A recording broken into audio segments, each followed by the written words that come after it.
lighting people, there are many ways that a lighting agency can grow. And two of the strategies that we've seen happening with more and more frequency in recent years are, first, an agency expanding its geographic footprint to an adjacent territory or state. And secondly, an agency merging with or partnering with another agency that has more focus on electrical commodities, pipe, wire, and lighting distributor stock and flow type products. So we thought it'd be a good idea to catch up with an agency that has been very active in both of these areas over the last year. In July of 2020, Hossley Lighting, a Texas-based lighting agency that represented Hubble and many other lines, merged with Lighting and Power Solutions, an Arkansas-based lighting and electrical agency that also had Hubble Lighting in part of its territory. So the new agency, Hossley Lighting and Power Solutions, ended up covering 6 South Central states: Arkansas, Tennessee, Louisiana, Mississippi, Oklahoma, and the big one, most of Texas. So we're pleased today to be joined by two principals of HLPS. First, we welcome the CEO, Al Neer. Al, hello, and thank you for joining us today for 5 Big Questions. Thank you, Al. It's a pleasure to be on here with you today. It's good to see you again. Likewise, Al, and we're also joined by the president of Hossley Lighting and Power Solutions out of Little Rock, Don Henderson. Don, hello, and thank you for joining us today for 5 Big Questions. Hello, Al. Thank you very much for having us. Looking forward to the dialogue. Likewise, Don. Don, as the only non-Al in this conversation, let's start with you. When you consider the agency that you had beforehand, it was Lighting and Power Solutions, so you had both product categories. What advantage does it have to an agency like that to merge with another territory, another agency out of the territory that has a more of a focus on lighting? How did that help you and the Lighting and Power Solutions team in a business sense? The focus of Lighting and Power Solutions was always about a 60-40 blend, lighting to commercial, industrial, or NEMRA as we call it. We always had a specification focus, so the culture there was very similar. The addition of the NEMRA and C&I lines throughout the whole footprint made a whole lot of sense for both organizations. There's a lot of regionalization of distribution in our area. There's a lot of regionalization of contractors and specifiers. So the ability for us to team up, share best practices to both organizations. Hossley is very well known and has a lot more market dynamics from, they have more lighting designers and things that we didn't typically have in our market. So they bring a lot of savvy and swag in that industry and to that customer base. Conversely, our presence in the contractor, distributor, NEMRA C&I lines brings a little bit of expertise in that field. So the blend of the two organizations made a whole lot of sense. Yeah, no, that does make sense. And when we consider the lighting side of things, Al, Hossley Lighting was already up and down the I-35 corridor in Dallas and San Antonio and Austin, some large markets with your lighting, more specification-oriented lines, but you also did have some lines that were popular with distribution. How does this help things from the lighting perspective with Hossley Lighting? I think the biggest thing that really helps us is the fact that, one, LPS was already specification focused relative to its lighting business, but to have those additional touches with distribution, specifically as it relates to the discretionary business, it's a really big deal for us when we look at it in the scope of the region in terms of specifically how that impacts our relationships with distribution, but also larger scale contractors for discretionary business. There's a lot of design build that's going on today, and that design build work doesn't just encompass lighting. So the ability to leverage the supply side, along with a lighting value proposition that is based on not just selling widgets at a price and having a certain number available, but becomes truly value added from a market basket approach, we think it gives a bit of a differentiated value to that client set. Equally as important, when we look back at our architects and our engineers on the specification side, the ability to come in and talk to them about engineering grade supply products, the stuff that typically gets lost in miscellaneous, gives them ability to be educated on products they might not normally be educated on, and also gives us another reason to be in the door, so to speak. So when you think about it from a agency profitability perspective, you've got a blend of long cycle, frequent touch business, along with short cycle, quick touch business that we think that executed properly will provide significant value to the overall market. Yeah, for sure. You already had some of that with your Hubble Lighting presence up and down your Texas marketplaces, but adding all that other focus to the equation certainly helps.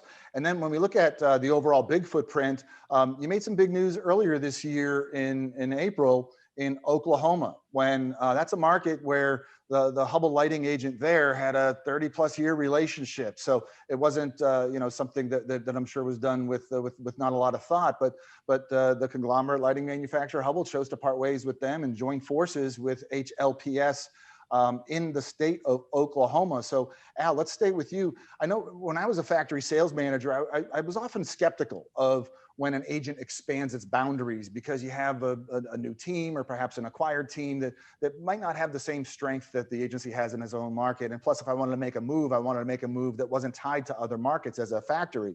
So from your perspective now, and I know you have a factory background as well as now obviously a pretty important role leading a large agency like this, what is the multi-state strategy and how does that help you represent your manufacturers in those territories with more service and strength than you would if you didn't have that situation? Well, I think it all starts out with a value proposition based around consistency of service, and by consistency of service, we hopefully mean consistency of good service as we move forward in our evolution. A manufacturer's representative, by definition, should be an extension of its manufacturers within a given territory, or in our case now, a region.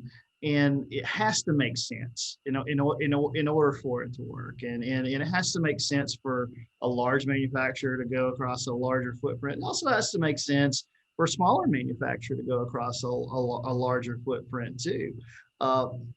Every single one of our moves into adjacent territories or new territories that we've explored thus far has really been about one of two things. It was either facilitating a succession plan with reps that by and large happened to be Hubble reps because it made sense, or it was predicated by multiple manufacturers covering enough of a specific vertical market or market segment coming to us saying, we need you to look at this. We need you to maybe partner with this person, or we need you to go up there organically, or we need you as a part of the succession plan. It's got to be based on need, but also, as you know, it's also got to be based on fit. It's got to work for our manufacturers. It's got to work for the people that we're merging with, and most importantly, it's got to work for our clients. So there's no secret agenda that's based on a real estate grab or world domination, or although that sometimes factors into the industry gossip. We're just about trying to find a way to take care of our clients in a better and more meaningful way that is differentiated from what our other competitors are doing in the marketplace. For sure. And Don, you've been leading an agency for a long time that's had that dual threat, that lighting side, as well as the electrical supply side, the NEMRA side, as you referred to it earlier. So I'll ask you this, when you consider the concern that some customers might have with some of those more economical lighting manufacturers substituting on some of the more architectural specification grade type manufacturers, how do you quell those concerns that your access to all of these economical lines is not going to impact the quality of the lighting projects that are specified? Well, the core of our agency and the core of both agencies lies the specification influence. And we have separate teams. We have a specification team, distributor contractors teams, controls teams. And I think it's just very important that you collaborate and use the expertise in our agency when we get the opportunity on a project, and when it may go to a VE ask or something like that, that we collaborate within the organization. We go back to the demand creators. We go back to our specification team, be it the architect, the lighting designer, or the engineer, and respect the original intent of the design. And we work together to make sure that whatever alternatives that are offered up are things that are kind of pre-approved, things that everybody agrees with, that we respect, and try to keep the design intent of the original project. A lot of that also has to do with who is the decision maker at the point in the project, because there are times that in private money situations, the design team the control taken away from them, and it strictly goes to the construction team. And when that happens, we try to do our role as a solution provider and try to advise them, trying to keep the design intent of the original project so that everyone at the end ends up with a happy project. Nobody's going to be happy if we go down that road with products that don't meet the original design intent. No, that makes sense. And I think in all the answers we've heard so far, a lot of the focus has been on doing what's best and what's right for that customer, which obviously is the major intent of a long-term business. So Al, let's go back to you. When we consider that announcement that your agency issued last year, it showed the new territory map of the combined HLPS, and there was a very peculiar white space in Texas, about 100-mile radius outside of Houston, that was uncovered by the agency. Since then, you folks do have some NEMRA lines that are now reflected on your agency line card. So tell us now, with Houston being, a top 10 U.S. market, and your company covering most of Texas, and notably not Houston with a large 500+ million lighting company, when are we going to see a big lighting splash happen in the 713, Al?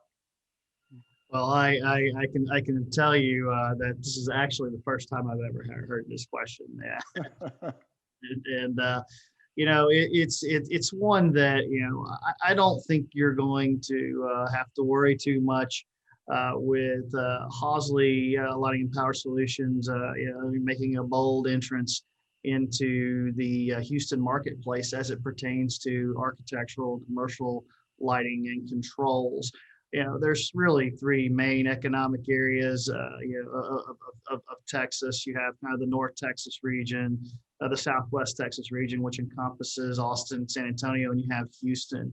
The Houston market is a specification center in and of itself. As you said, it's a top 10 U.S. metropolitan area, and it really does have its own gravitational pull and its own architectural and engineering community that is actually very well served today by 5 or 6, very well entrenched players. Some are more niche than others, but there's a very healthy level of competition down there. And from generally speaking, what we hear from our clients, they're being well served. So going back to what we talked about before, there isn't necessarily a need for us on the architectural lighting controls piece of the business.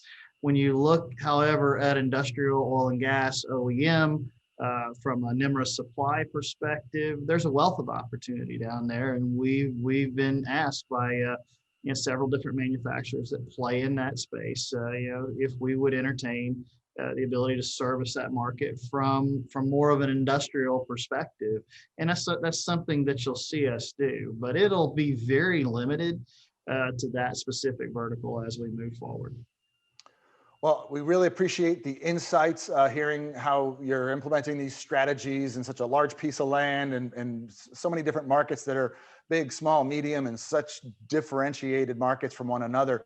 So congratulations on all of the big business moves that you folks have made at HLPS. Al, thank you for joining us today for 5 Big Questions. Thanks, Al. We really appreciate the opportunity to just spend a little time with you and your viewers and kind of give a little bit more color as to what we're all about. Great, thank you. And Don, we appreciate hearing your perspectives, and we wish you continued success as the newly formed HLPS moves forward. So Don, thank you for joining us today for 5 Big Questions.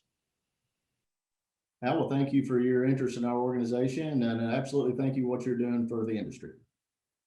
Hey there, we really enjoyed that discussion. We hope that you did as well. Be sure to click that big LED logo next to me, and what that'll do is subscribe you to our YouTube channel so you don't miss the next 5 Big Questions interview. And YouTube subscribers always receive an early preview to the next interview before we even post it on the Inside Lighting website. Thanks, and we'll see you next time.